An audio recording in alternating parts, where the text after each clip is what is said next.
3 minutitos nos separan de las 9 de la mañana, es momento de darle la bienvenida y abrir la conversación con el consejero de la ANEP, Juan Gavito. Estamos a pocos días del comienzo de clases y hay muchos temas para conversar. Bienvenido, ¿cómo le va? Bueno, muchas gracias.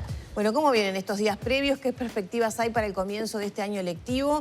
Habida cuenta que, bueno, hay molestia en los profesores de secundaria por la marcha de la elección de horas, anuncios de ADEMU, los maestros de Montevideo que están valorando la implementación de paros al comienzo de clases y la transformación educativa, ¿no?, que viene allí en ese contexto. ¿Cómo van a arrancar las clases? Lo primero que hay que recordar es que estamos todavía cerrando el año lectivo 2023, porque están habiendo reuniones, hay estudiantes a los que todavía no se le ha terminado la evaluación para ver cómo comienzan el año lectivo 24. Eso es bueno saberlo porque hay toda una continuidad en el trabajo y son los mismos equipos docentes y sobre todo inspectivos que se ocupan de estas cosas. Respecto a la transformación curricular, es decir, los nuevos planes y programas, la novedad es que a partir de este año se aplica en todos los niveles de primaria y empieza también en el primer año del segundo ciclo de educación media o segundo nivel, cuarto año de liceo o de otras modalidades de UTU equivalentes. Lo que conocíamos como bachillerato. Es el bachillerato, lo que pasa que no es educación media superior, es ahora la denominación, pero también es bachillerato. Pero no toda la educación media superior son solo bachilleratos, sino que hay, sobre todo en la educación técnico-profesional, hay mucho más diversidad de opciones, lo cual es bueno. Este año entonces las familias, ¿qué cambios van a percibir en la educación de sus hijos? Yo pienso que las familias lo que van a ver más directamente, que eso ya se aplicó el año pasado, es que el concepto de repetición no se aplica de la forma tradicional. Es decir, que para empezar, en primero de escuela no se repite, se pasa a segundo, ahí se evalúa esos 2 años en conjunto, pero sobre todo, si se repitiera, no es para hacer lo mismo como si el tiempo se hubiera congelado para esos estudiantes, sino para hacerle una asistencia, una tutoría, un acompañamiento para permitirle superar los déficits de aprendizaje que hubiera tenido. Ese es el enfoque nuevo, digamos. Ahora, respecto de los contenidos, es decir, los temas, respecto de las formas de aprender, no hay demasiada diferencia salvo en esto, que todo está enfocado ahora no tanto a lo que el estudiante aprende para recordar, sino para cómo lo aplica en su vida cotidiana. Es decir, que pueda aplicar ese conocimiento para desenvolverse mejor como persona, como ser humano, para vivir en sociedad, para aprovechar todos los bienes culturales y el día de mañana también poder trabajar, en esencia, y seguir progresando en su carrera. Inicios de 2024 tal vez todavía es muy temprano para hacer una evaluación más general de lo que ha sido la aplicación de la transformación educativa en 2023. Y pienso sobre todo en esas situaciones vinculadas a la repetición. ¿Qué devolución han tenido, por lo menos en este primer año, de parte de los maestros?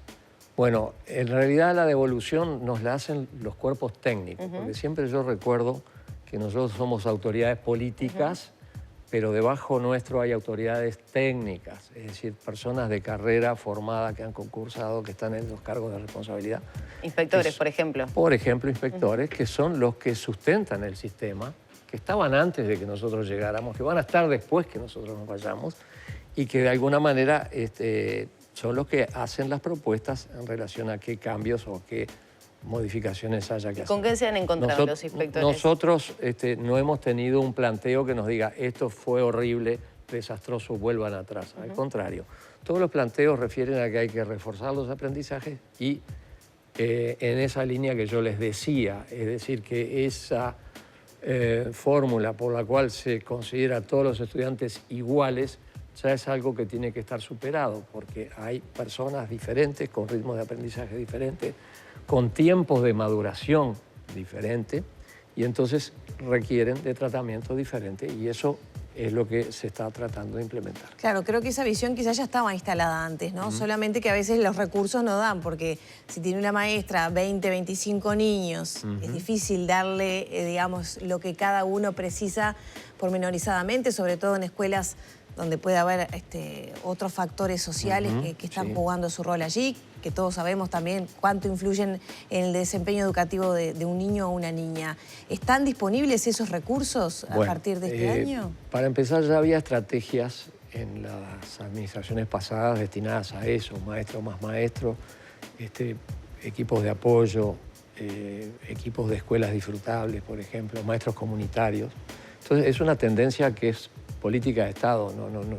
Creo que es un error que nosotros encaremos todas estas cosas como logros exclusivamente de un gobierno o de otro gobierno, sino que tiene que ser una acumulación positiva. Los recursos están, el presupuesto de ANEP ha crecido mucho, y ha crecido mucho no solo para aumentar los sueldos de los que ya estaban, sino para ampliar los servicios, es decir, crear esas figuras, sobre todo en educación media, se han creado muchas. El profesor orientador. Profesor orientador pedagógico. Exacto. Todas ¿No? Es la sigla. Sí. ¿En todos los liceos va a haber eso es lo que ha hecho público la Dirección General de Secundaria, porque antes era solo para el nivel de ciclo básico, pero hay otras figuras. También quiero recordar que dentro de este concepto amplio de transformación educativa está la creación de los liceos y UTU de tiempo completo, lo digo así para ponerlo en términos groseros y que se entienda, que son los centros María Espínola, que tienen una cantidad de estas figuras, facilitadores, gente que no solo acompaña el aprendizaje, sino que acompaña la formación y la socialización de esos estudiantes durante toda una jornada, que además reciben alimentación. Y estos centros, estos sí son una creación de esta administración y se vienen multiplicando. Pero volviendo a si están los recursos, sí, los recursos están, siempre hay capacidad de mejorarlos, pero yo no lo veo como una restricción, sino que lo que hay que cambiar a veces es el enfoque y, desde mi punto de vista personalísimo, dar más libertad a nivel de cada centro para que mueva esos recursos. Y por último, en relación a esto, digo que tenemos una mala noticia para el país, y es que cada vez somos menos y cada vez nacen menos niños, pero circunstancialmente es una buena noticia para el sistema educativo, porque con esos mismos recursos vamos a tratar mejor a menos niños. Y sobre todo en educación media creo que es lo que tenemos que hacer un esfuerzo por captar a todos los que no logran terminar en tiempo su ciclo de educación obligatoria. Gabito, y poniendo el foco nuevamente en el inicio de clases, recién Lore mencionaba la posibilidad de paros a nivel de maestros en la primera semana de clases. Se va a terminar de definir en el día de mañana. Esto es por una sanción a docentes. Sería escalonado en algunas zonas de Montevideo. ¿Y qué pasa también con secundaria? Acá tuvimos al presidente de FENAPES hace algunos días que daba cuenta de la situación vinculada a la asignación de horas, ¿no? Directas e indirectas, y ponía el foco en la modificación que se hizo por parte de secundaria respecto a que, bueno, se pueden asignar horas, pero no hacia los directores y adscriptos, entonces después se pueden dar situaciones donde esas mismas personas pasen a ocupar esos lugares y en definitiva queden vacantes horas docentes. ¿Cómo es la realidad tanto en primaria como en secundaria? Primero, respecto del paro anunciado para primaria, que según yo vi en las últimas declaraciones no está totalmente confirmado, creo que es un error grave que me extraña del magisterio, que es un núcleo muy profesional. Primero, porque va en contra de un derecho humano fundamental, que es el derecho a la educación de los niños. Eso está en el artículo 1 de la Ley de Educación, ley por la cual el gremio peleó en su momento y defendió, y que es resultado de un congreso de educación. O sea que es una gran contradicción, porque se perjudica al educando y, dentro de los educandos, a los niños y familias más pobres, más débiles. Y en segundo lugar, porque esto es resultado de una actividad que el gremio cataloga como sindical y que todos los servicios han dicho que es ilegal. Es decir, nosotros hace 90 años que tenemos en la Constitución de la República un artículo que dice que no se puede hacer proselitismo de ninguna especie por los funcionarios públicos en sus lugares de trabajo. Ellos sostienen que está comprobado que no fue proselitismo. Bueno, si tú haces una arenga dentro de la escuela, no hablando de tus derechos como trabajador, porque no se trataba de pérdida de fuente de trabajo ni de reclamo salarial, sino que es en contra de una decisión concretamente esto que ustedes preguntaban antes, de gobierno, de la enseñanza, para un cambio de orientación, que eso en un sistema democrático le compete a la autoridad legítima. Y si pretendés hacer esa arenga frente a los padres o responsables o abuelos que fueron a la escuela a llevar a sus niños, no a que los adoctrinen, digamos, con determinado mensaje, no solo lo consideramos nosotros, que de hecho no lo hemos visto el expediente, porque somos una segunda instancia, sino todos los servicios. Es decir, no puede ser que los procuradores, abogados, asesores, la dirección de primaria, todos consideren que se equivocaron, que todos están equivocados, mejor dicho, menos ellos. Porque hay que considerar que, como ustedes saben, en primaria, como en cualquier otra repartición pública, están dadas todas las garantías del Estado de Derecho. O sea, primero se hizo una investigación administrativa, que la hacen los abogados de carrera, muchos de los cuales entraron hace varios años y no en esta administración, sino antes. Y consideran que tiene que abrirse un sumario. Se abre ese sumario, durante el sumario se prueba esa conducta que es reprochable. Esa asesoría aconseja una sanción de 45 días. La Dirección General de Primaria, antes de eso, para bajar un poquito el nivel de tensión, retira lo que se llaman las medidas cautelares, es decir, dice, bueno, que siga el sumario, pero la suspensión y la retención de haberes no. Y después, a la hora de sancionar, pone menos sanción que la que habían aconsejado los abogados. Entonces, digo, yo llamaría a la reflexión, porque en el fondo no puede ser que estén todos equivocados, menos ellos. O sea que usted cataloga de injusto este paro, desatinado. Yo creo que es desatinado porque creo que va en contra de quien no toma la medida, sino va en contra del educando. Además, anunció que está haciendo una consulta con los docentes. Por eso dije... ¿Piensa que van a apoyar? No, sinceramente no tengo idea. Espero que sí, que haya reflexión, porque si no es una gran contradicción, ¿verdad? Y por último, todos decimos querer fortalecer a la educación pública, pero estas medidas la desprestigian, porque los privados no van a parar por esto, van a tener su clase. Y después todavía el día 8, en conmemoración del Día de la Mujer, otro paro más. Entonces, realmente es una lástima porque los aprendizajes ya de pique van disminuidos. ¿Y respecto a secundaria? Bien, respecto de secundaria, ustedes saben que hay un sistema en el Uruguay que es sumamente garantista para la asignación de las horas y los cargos. Es decir, a diferencia de lo que ocurre en una empresa o en un colegio privado, por ejemplo, no es que yo digo, fulano va a dar química a tal hora, y si le sirve bien y si no, no. Sino que hay que establecer todas las horas que hay disponibles para las diferentes asignaturas y son los docentes quienes en sucesivas rondas las eligen en función de sus derechos, que son una carrera de 7 grados, donde el séptimo antecede al que le sigue hacia abajo y así sucesivamente. Entonces, todos los efectivos primero, todos los egresados después, todos los practicantes después, todos los interinos. Entonces, eso es bastante engorroso. Es un sistema es un puzzle que tiene el Uruguay, no de ahora, sino de toda la vida, que se ha planteado muchas veces solucionarlo, que nosotros estamos planteando que las elecciones se hagan por 3 años para tener certeza. Entonces, ¿qué pasa? Que en la UTU se hizo esto un poco antes, se dio cerca del 96% de las horas. Ahora va a haber una nueva ronda porque se crearon nuevos grupos en la UTU. Y en secundaria empezó un poco más tarde. Pero ya ayer había 88% de horas asignadas. Departamentos enteros con el 90 y tantos %. Entonces yo no veo que haya una dificultad especial. Lo que ocurre es que a veces hay profecías autocumplidas. Bueno, entonces, los FENAPES que estuvieron aquí días anteriores... Hay gente que le gustaría que se cumpla lo que ellos vaticinaron, aunque la realidad indique otra cosa. Bueno, señalaban que en los hechos sí hay un retraso y que eso va a afectar el inicio de las clases en secundaria.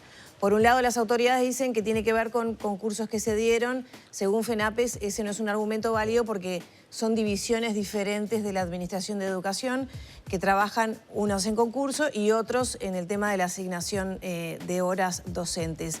Y por otra parte, también hacían mención a una resolución de postergar la asignación de cargos de docencia indirecta. Y eso va a generar un caos al inicio de clases, aunque arranquen las clases con las horas asignadas, de rearmado de ese puzzle que va a complicar que los chiquilines efectivamente tengan a su docente en la clase, en el aula, el día de comienzo de clases. Bueno, vamos por partes, porque hay, como siempre, hay cosas que están equivocadas y otras que son verdades a medias. Que se empezó más tarde, es verdad. Que se empezó más tarde porque antes se quiso hacer concursos, que dicho sea de paso, hace años que no se hacían en secundaria, que sería bueno que el sindicato lo reconociera. También es verdad. También es verdad que los resultados o los ordenamientos resultantes de ese concurso no valen para este año, sino que se aplican en el 25.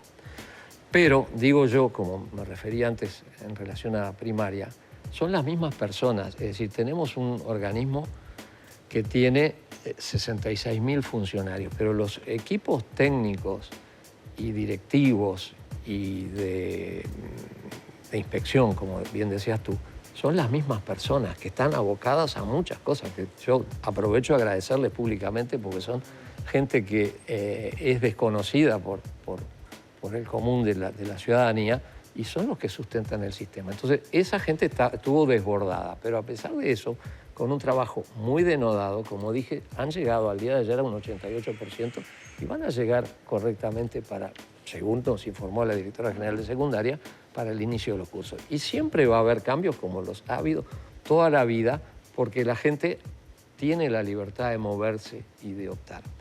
En el caso de los cargos de docencia indirecta, lo que ocurrió es que se dieron a elegir antes los cargos en efectividad, no en interinato. Y es posible, sí, que alguien que eligió química, hoy estoy nombrando por 2 veces la misma asignatura, diga, no, me conviene más ir a un cargo de adscripto, porque entre otras cosas estos cargos mejoraron mucho su salario después de una vieja reivindicación del sindicato y que fue acordado en un convenio salarial por la ANEP y el Poder Ejecutivo.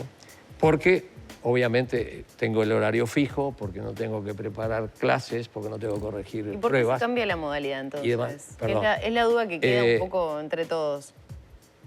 Entonces puede haber gente que diga voy a eso y no a lo otro, pero eso no es de ahora, es de toda la vida. Bueno, FENAPES denuncia que más allá de que se le había comunicado a secundaria y que hubo reuniones bipartitas donde se confirmó que eso se iba a modificar, porque iba en contra de lo que señala la reglamentación, que primero eligen las horas de docencia indirecta y luego las directas, en definitiva eso no ha ocurrido. ¿Por qué se da esa modificación? Eligió primero la docencia indirecta efectiva, o sea que no hubo transgresión de la reglamentación. Pero digo, se está magnificando un fenómeno que es normal, habitual, la duda que a todos nos y queda... hablemos de esto el 10 de marzo. Bueno, no, pero por eso a ver la qué duda pasó, que porque queda digo, es, están FENAPES diciendo viene. Gabito, la consulta es... El año FENAPES pasado pasó lo denuncia mismo. Que hay grupos que hasta mayo o junio podrían no tener clases. Por ejemplo, de algunas materias en puntual en determinados liceos. A esos alumnos, ¿qué les decimos? Y a las familias, ¿que van a tener horas libres 3 veces por semana? Podrá ocurrir excepcionalmente, como hay localidades del interior profundo, en donde el docente tiene que trasladarse 100 y tantos y a veces 200 kilómetros para solo tomar 2 horas de una asignatura.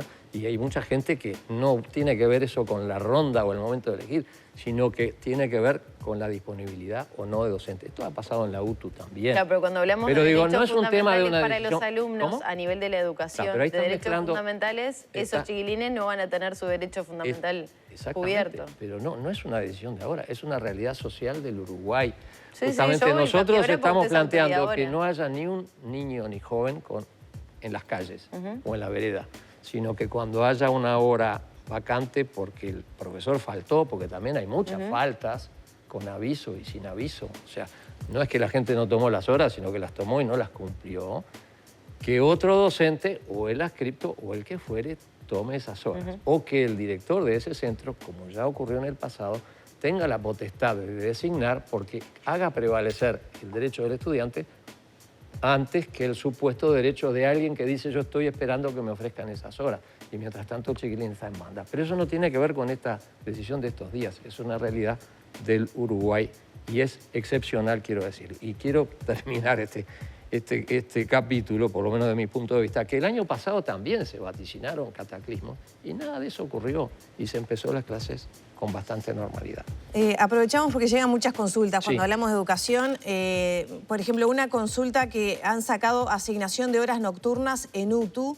Esta es un estudiante que, bueno, considera que no va a poder concurrir porque lo cambiaron de horario y trabaja, ¿no? ¿Hubo un cambio en la asignación de horas? No hay ninguna decisión del Consejo Directivo Central en ese sentido. Es más, se han creado más grupos, como acabo de decir, si no recuerdo mal, más de 400 grupos, anunció ayer el director general. Pero esto obedece a determinadas realidades. No se pueden crear grupos sin estudiantes. Es una pena por ese muchacho, pero capaz que él es el único, o capaz que es uno de 3. Entonces, no hay sistema que funcione con unas clases que prácticamente serían clases particulares, porque tienes que tener 10 docentes para 2 estudiantes. Pero Entonces, con el objetivo de retener lo que se estudiantes, ¿no se trata es puede de hacer flexibilidades? Sí, se trata de racionalizar, se trata de dar alternativas, que él se incorpore a otro grupo, que pueda tener, si la asignatura lo permite, alguna forma de educación remota. Pero digo, no hay ninguna decisión gubernamental, ni política, ni económica que tenga que ver con esto, sino que son situaciones que se dan porque no se puede hacer una enseñanza individualizada, porque en el fondo lo pagamos todos nosotros, eso. Entonces, digo, lo que se le da en exceso a uno, lo que se le da en exceso a uno, se le va a restar a otro. Entonces hay que poner racionalidad como pondrías tú en tu casa o en tu empresa o en este canal. Es así. ¿Educación sexual va a haber referentes en los liceos este año? Va a haber referentes y ya están todos designados. ¿En todos los liceos? En todos los liceos. 100%. Eso es lo que ha anunciado secundaria. ¿Y el profesor de orientación pedagógica también es un cargo que ya va a estar funcionando al inicio de clases en todos los liceos? Yo creo que sí, porque el cargo existe y fue elegido. Espero que eso ocurra. Para eso están estos cuerpos que yo te digo, porque no podemos nosotros saber lo que pasa en cada uno de los 306 liceos y ciento y tantas UTUs y 2.000 escuelas, ¿me entiendes? Es decir, para eso están estas 500 personas que son lo que yo llamo las autoridades técnicas, que deberían saber cada uno en su circunscripción y en su especialidad qué es lo mejor para hacer. Gabito, muchas gracias por estos minutos. A las órdenes.